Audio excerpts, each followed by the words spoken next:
Morning, ಶುಭೋದಯ. ಎಲ್ಲ ಮಹಿಳೆಯರಿಗೆ ಮಹಿಳಾ ದಿನಾಚರಣೆಯ ಶುಭಾಶಯಗಳು. ಹ್ಯಾಪಿ ವುಮೆನ್ಸ್ ಡೇ ಕಣ್ರಿ. ಇವತ್ತಿನ ನುಡಿಮುತ್ತು ಏನಪ್ಪ ಅಂತ ಅಂದರೆ, ನಮ್ಮ ಮಹಿಳೆಯರ ಜೀವನದ ಕಥೆಯನ್ನು ಈ ಪುಟ್ಟ ಕತೆ ಹೇಳುತ್ತೆ ಕಣ್ರಿ. ಏನು ಕತೆ ಅಂದರೆ, ಒಂದು ದೊಡ್ಡ ಮರುಭೂಮಿ. ಆ ಮರುಭೂಮಿಯಲ್ಲಿ ಭೂಮಿಯ ಒಳಗೆ ಒಂದು ಖರ್ಜೂರದ ಬೀಜ ಇರುತ್ತೆ. ಅದು ಬೆಳೆಯೋದಕ್ಕೆ ಪ್ರಯತ್ನ ಪಡುತ್ತೆ, ಆದರೆ ಬೆಳೆಯೋದಕ್ಕಾಗೋದಿಲ್ಲ. ಕಾರಣ ಏನು ಅಂತ ನೋಡಿದ್ರೆ, ಆ ಭೂಮಿಯ ಮೇಲೆ ಒಂದು ದೊಡ್ಡ ಬಂಡೆ ಇರುತ್ತೆ. ಅದು ತನ್ನ ಎಲ್ಲ ಹೋಪನ್ನು ಅಂದರೆ ಧೈರ್ಯವನ್ನು ಕಳೆದುಕೊಂಡ್ಬಿಡುತ್ತೆ. ಇಲ್ಲ, ನನಗಿನ್ನು ಬೆಳೆಯೋದಕ್ಕಾಗೋದೇ ಇಲ್ಲ, ನನ್ನ ಜೀವನ ಇಷ್ಟೇ, ನಾನಿಲ್ಲೇ ಮಣ್ಣಲ್ಲಿ ಮಣ್ಣಾಗಿ ಹೋಗ್ಬಿಡ್ತೀನೇನೋ ಅಂತ ಅದು ತುಂಬ ವ್ಯಥೆಯನ್ನು ಪಡ್ತಾ ಇರುತ್ತೆ. ಆಗ ಆ ಮರಳಿನ ಕಣಗಳು ಆ ಬೀಜಕ್ಕೆ ಒಂದು ಗುಟ್ಟನ್ನು ಹೇಳುತ್ತೆ. ಆ ಗುಟ್ಟು ಏನಪ್ಪ ಅಂತ ಅಂದರೆ, ನೀನು ದಯಮಾಡಿ ನಿನ್ನ ಹೋಪನ್ನು ಕಳ್ಕೋಬೇಡ, ಅಂದರೆ ಧೈರ್ಯವನ್ನು ಕಳ್ಕೋಬೇಡ. ಯಾಕೆ ಅಂತ ಅಂದರೆ, ನಿನಗೆ ಈಗ ಮೇಲಕ್ಕೆ ಬೆಳೆಯೋಕ್ಕಾಗ್ತಿಲ್ಲ, ಬಂಡೆ ಇದೆ ಅಲ್ವಾ, ಆದರೆ ನೀನು ಕೆಳಕ್ಕೆ ಬೆಳಿಬೋದು.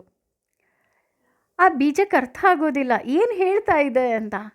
ಆಗ ಆ ಮರಳಿನ ಕಣಗಳು ಹೇಳುತ್ತೆ, ಕೆಳಗೆ ನೋಡು, ಅಂತರ್ಜಲ ಇದೆ, ಆ ಜಲವನ್ನು ನೀನು ಮುಟ್ಟಿ ನಿನ್ನ ಬೇರನ್ನು ಸದೃಢಗೊಳಿಸ್ಕೋ, ಆಗ ಖಂಡಿತವಾಗಿಯೂ ಸಹ ನಿನಗೆ ಬೆಳೆಯೋ ಅವಕಾಶ ಇದೆ ಅಂತ ಹೇಳುತ್ತೆ.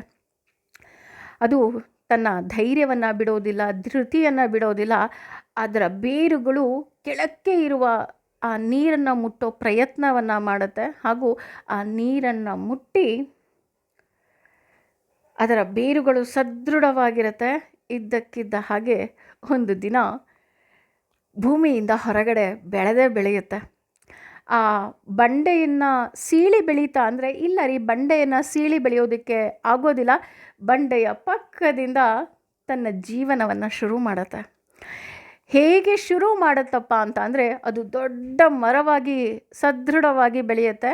ಒಂದು ದಿನ ದೊಡ್ಡ ಬಿರುಗಾಳಿ ಬರುತ್ತೆ. ಬಿರುಗಾಳಿ ಬಂದಾಗ ಪುಟ್ಟ ಪುಟ್ಟ ಗಿಡಗಳೆಲ್ಲ ಆ ಬಿರುಗಾಳಿಯಲ್ಲೇ ಗಾಳಿಗೆ ತೂರಿ ಹೋದರೆ, ಇದು ಮಾತ್ರ ಏಕಾಂಗಿಯಾಗಿ ಆ ಬಿರುಗಾಳಿಯನ್ನು ಎದುರಿಸುತ್ತೆ.